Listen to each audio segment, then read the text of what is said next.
Hi friends, ಏಕೆ ಕಿಚನ್ಗೆ ಸ್ವಾಗತ. ಇವತ್ತು ನಾನು ತುಂಬ ಸುಲಭವಾದ ಹುರಿಕಡಲೆಯ ಹಲ್ವಾ ಹೇಗೆ ಮಾಡೋದಂತ ತೋರಿಸ್ತೇನೆ. ಮೊದಲಿಗೆ 1 ಕಪ್ನಷ್ಟು ಹುರಿಕಡಲೆಯನ್ನು ಮಿಕ್ಸಿ ಜಾರ್ಗೆ ಹಾಕಿ ಪೌಡರ್ ಮಾಡಿಕೊಳ್ಬೇಕು.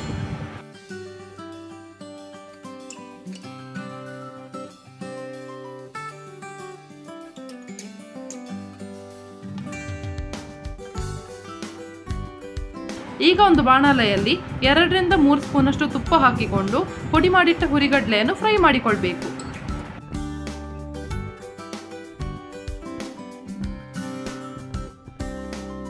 ಇದರ ಹಸಿ ಸ್ಮೆಲ್ ಹೋಗುವ ತನಕ ಫ್ರೈ ಮಾಡಿಕೊಳ್ಬೇಕು.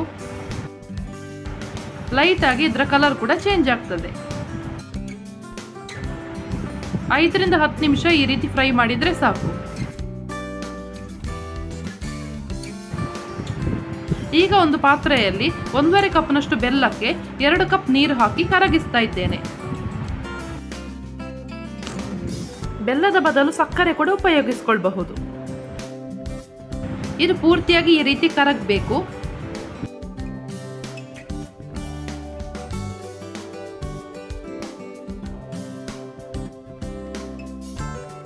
ಒಂದು 2 ನಿಮಿಷ ಈ ರೀತಿ ಕುದಿ ಬಂದ್ರೆ ಆಫ್ ಮಾಡಿಕೊಳ್ಳಬಹುದು. ಈಗ ಈ ಬೆಲ್ಲವನ್ನು ಆಗಲೇ ಫ್ರೈ ಮಾಡಿಟ್ಟ ಹುರಿಕಡಲೆ ಪೌಡರ್ಗೆ ಹಾಕಿಕೊಳ್ಬೇಕು. ಇನ್ನು ಇದನ್ನು ಕೈ ಬಿಡದಂತೆ ಸ್ಟಿರ್ ಮಾಡ್ತಾನೆ ಇರಬೇಕು.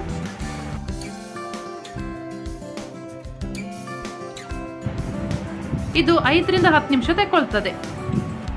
ಈ ರೀತಿ ಸ್ವಲ್ಪ ಗಟ್ಟಿ ಆಗ್ತಾ ಬರ್ತದೆ. ಕಲರ್ ಬರಲಿಕ್ಕೆ ನಾನಿಲ್ಲಿ ಕೇಸರಿಯನ್ನು ಹಾಕ್ತಾ ಇದ್ದೇನೆ. ಇದರ ಬದಲು ಸ್ಯಾಫ್ರಾನ್ ಫುಡ್ ಕಲರ್ ಕೂಡ ಯೂಸ್ ಮಾಡಿಕೊಳ್ಳಬಹುದು.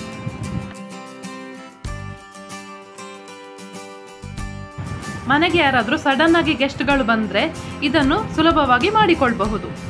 ಇದು ಮಾಡಲಿಕ್ಕೆ 10 ರಿಂದ 15 ನಿಮಿಷ ಸಾಕು. ಇದಕ್ಕೆ ಬೇಕಿದ್ರೆ ಸ್ವಲ್ಪ ತುಪ್ಪದಲ್ಲಿ ರೋಸ್ಟ್ ಮಾಡಿದ ಗೇರು ಬೀಜವನ್ನು ಹಾಕಿಕೊಳ್ಳಬಹುದು.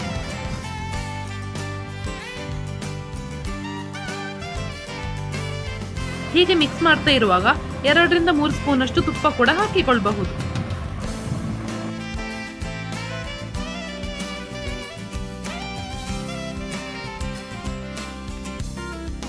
ಈ ರೀತಿ ಪಾತ್ರೆಯ ತಳ ಬಿಡ್ಲಿಕ್ಕೆ ಶುರುವಾಗ್ತದೆ.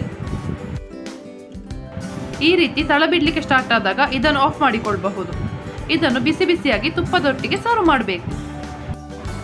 ಇದು ತಣ್ಣಗಾದ ಹಾಗೆ ಇನ್ನು ದಪ್ಪವಾಗಿ ಬರ್ತದೆ.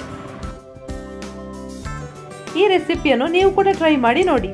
ಈ ವಿಡಿಯೋ ನಿಮಗೆ ಇಷ್ಟ ಆಗಿದ್ದಲ್ಲಿ ಲೈಕ್, ಶೇರ್ ಹಾಗೂ ಸಬ್ಸ್ಕ್ರೈಬ್ ಮಾಡಲು ಮರಿಬೇಡಿ. Thank you.